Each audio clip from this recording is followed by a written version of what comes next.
ذكرك রব্বুল আলামিন তার হাবিবকে ডেকে বলে হাবিব ওয়ামা আরসালনাকা ইল্লা রাহমাতাল লিল আলামিন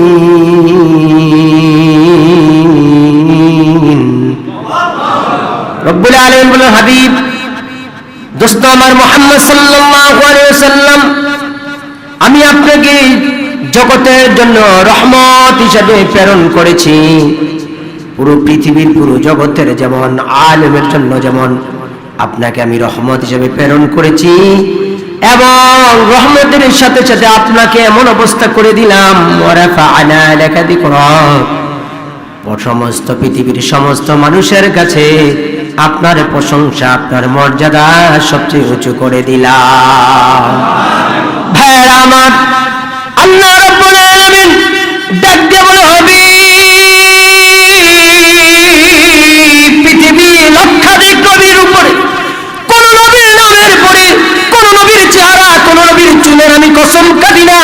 কোন নবীর চেহারার উপরে আমি মুখমণ্ডল উপরে শপথ করি না ওয়াদ-দুহা ওয়াল-লাইলি ইযা সাজা এর ব্যাখ্যার মধ্যে আল্লামা মাহমুদ আলুসি রুহুল মাআনির 30তম খণ্ড 422 নম্বর পৃষ্ঠার মধ্যে বলেছেন ওয়াদ-দুহা দ্বারা আমার আল্লাহ তাআলা প্রিয় নবী নূর নবীর নূরের চেহারার কসম খেয়েছেন ওয়াল-লাইলি ইযা সাজা দ্বারা প্রিয় রাসূলের নূর নবীর নূরের চুলের কসম খেয়েছেন আল্লাহু আকবার আমার আল্লাহ ডাকতে বলে হাবিব জগতের মধ্যে কোন নবী রাসূলের চেহারার আমি কসম কাটি না কোন নবী রাসূলের চুলের কসম কাটি না সমস্ত নবী রাসূলকে যদি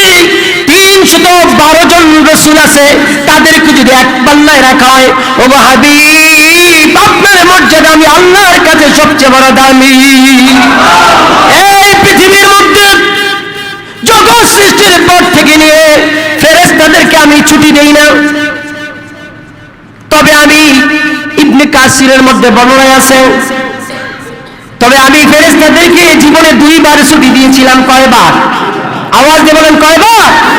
ওগো হাবিব আমি দুনিয়াতে 2 বার ছুটি দিয়েছিলাম ফেরেশতাদেরকে তাও প্রথম ছুটি দিয়েছি যেদিন আপনি দুনিয়ার মধ্যে তাশরীফ এনেছেন ওগো রাহমাতাল লিল আলামিন 12 রবিউল আউয়াল যেদিন আপনি দুনিয়াতে আগমন করেছেন ওই দিন সব পৃথিবী নিস্তব হয়ে গেল নির্বিচ্ছিন্ন হয়ে গেল চুপ হয়ে গেল ওই সময় আমি ফেরেশতাদেরকে ছুটি দিয়েছিলাম কোনো দায়িত্ব ছিল না আল্লাহু আকবার বলেন আর একদিন ছুটি দিয়েছিলাম হাবিব শুনেন যেই দিন আপনার মন খারাপ ছিল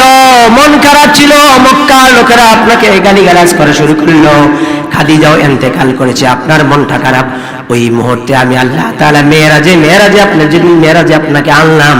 ওই দিন সমস্ত ফেরেশতাদেরকে আমি ছুটি দিয়েছিলাম আল্লাহু আকবার তাহলে জীবনে 2 বার ফেরেশতাদেরকে ছুটি দিয়েছে আমার নবীর মুহাব্বতে আল্লাহু আকবার বলেন ভাইরা আমার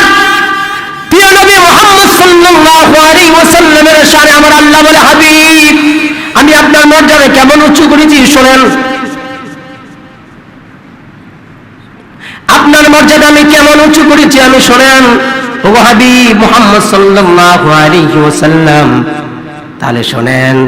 হাশরের ময়দানে যেদিন বিচার কার্য শুরু হয়ে যাবে সমস্ত নবী রাসূলেরা নূরের চেয়ারে বসবে আর আমি আল্লাহ তাআলা আপনাকে আরশে আজিমে আমার পাশে বসাবো ভাইরা আমার সময় শেষ আমার 9 মিনিটের মাথা আমি শেষ করে দিচ্ছি সম্মানিত সুধী তাহলে যে হাবিবকে যে রাসূলকে আমার আল্লাহ তাআলা সম্মান বাড়িয়ে দিলেন সেই রাসূলের বিরুদ্ধে যদি কেউ কথা বলে তা আমরা সেই রাসূলের বিরুদ্ধে যদি কেউ চক্রান্ত করে আমরা তা বরদাস্ত করতে পারি না ঠিক কি না বলে আমার বিরুদ্ধে আপনি কথা বলেন আমার বিরুদ্ধে আমার বাবার বিরুদ্ধে কথা বলেন কিন্তু ইসলামের বিরুদ্ধে কোরআনের বিরুদ্ধে আল্লাহর হাবিবের সামনে যদি কেউ কটূক্তি করে আমরা তা বরদাস্ত করতে পারি না ঠিক কি না বলে তুই হাত তুলে বলেন ঠিক কি না আল্লাহ তাআলা ইয়া রাসূলুল্লাহ মনে রাখবেন প্রিয় নবী হায়াতুন নবী জিন্দা নবী রাহমাতুল লিল আলামিন নবীকে আমরা জানের চেয়ে জীবনের চেয়ে বেশি মহব্বত করি নবী তরণেওয়ালা নবী বাঁচানেওয়ালা হায়াতুন নবী জিন্দা নবী অন্ধকার